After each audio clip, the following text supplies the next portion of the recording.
Walk into any surviving medieval structure, a barn in northern England, a church in Scandinavia, or even a humble wooden bridge across a European river.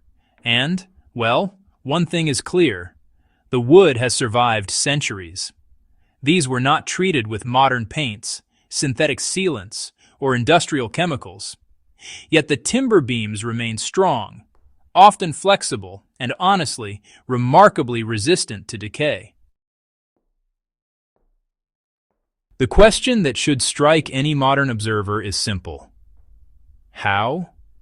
Medieval builders understood something fundamental that we often overlook today. Rot is not inevitable. It is the result of environmental conditions combined with biological agents. By controlling these factors with design, preparation, and timing, medieval craftsmen created wood that resisted decay for generations. Medieval builders understood that decay begins with moisture, not age. The first step in preservation was, well, observation. Craftsmen noticed that timber rotted the fastest where water tended to pool, where the wood stayed damp, or where the softer sapwood was left exposed. They understood that rot was a biological process, even if they didn't quite know the scientific explanation behind it. Heartwood, which is the dense core of a tree, lasts far longer than sapwood because it contains natural compounds that, resist fungi. Medieval builders would, selectively cut timber from mature trees and chose the right parts of the trunk for things like beams, joists, and posts. Today, anyone working with wood can apply the same principle. Start with dense, well-seasoned timber. Even the best sealants cannot compensate for poor wood selection. Patience and drying were the first real preservatives. Before even shaping the wood, medieval craftsmen allowed it to season naturally. Logs were felled in winter when sap was at its lowest, then stored off the ground and left to dry slowly for months or even years. This process removed excess moisture that fungi need to thrive. Modern construction rarely allows this kind of patience, moving timber from forest to site in weeks. Medieval builders knew that time itself was a form of preservation. If you are building today, giving wood adequate drying time is honestly one of the most effective ways to extend its lifespan, especially for outdoor projects like fencing or, raised beds. Design choices kept wood dry and healthy. Medieval builders did not rely solely on wood preparation. Architecture itself became a form of preservation. Beams were elevated on stone bases to prevent soil contact, allowing air to circulate underneath. Roofs extended far beyond walls, shedding rainwater before it could saturate timber. Joints were carefully crafted to prevent water from pooling, and walls were ventilated to keep wood from staying damp. Even simple touches like placing ash or lime under beams in contact with the ground created an environment hostile to decay. The lesson is clear. Preservation is not just chemical, it is structural. Modern builders often overlook these principles in favor of fast solutions. But even small design improvements, raising posts, adding airflow, and directing water away from wood, can dramatically increase longevity.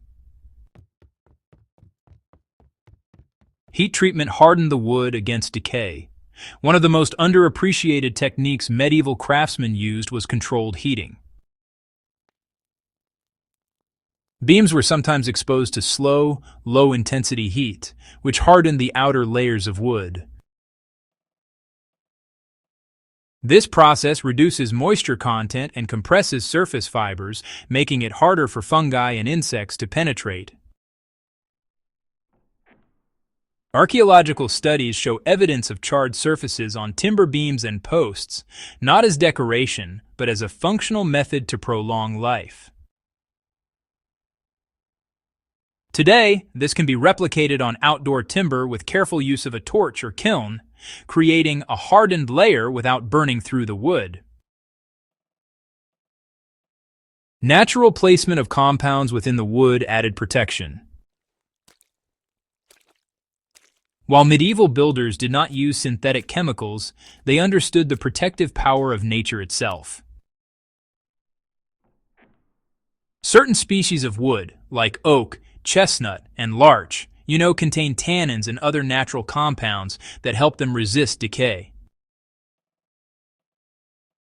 Builders would combine these choices with careful design and preparation, achieving a level of protection that, honestly, modern treatments often struggle to match. Anyone restoring historical timber, or really, building naturally long-lasting wood structures, can learn from this principle. Selecting the right species and combining it with smart design and proper drying is, more often than not, more powerful than relying solely on coatings or chemicals. You can actually apply these medieval techniques today with just a few practical steps. Whether you're building a shed, a fence, or maybe even a garden structure, it's important to start with mature heartwood. And don't forget to allow the wood to dry thoroughly before you use it.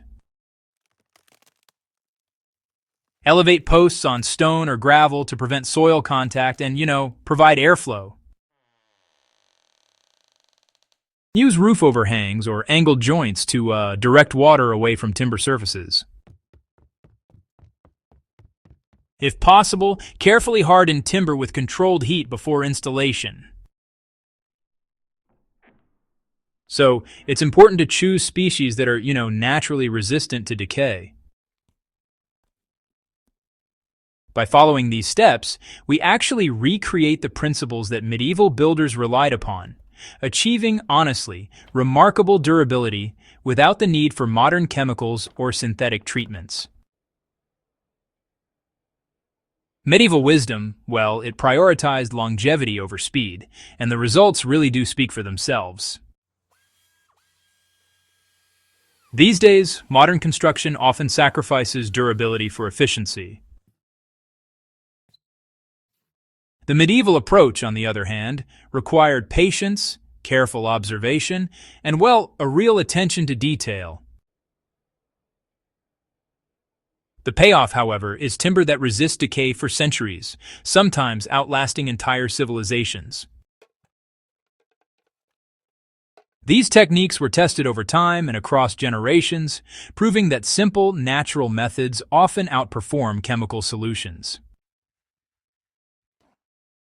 If you value real historical knowledge that works in the modern world, subscribe to Past to Live. Share this video with anyone who builds with wood, restores old structures, or simply wants to see history come alive in practical ways. By learning from the past, we can preserve wood, structures, and knowledge that will last for generations to come.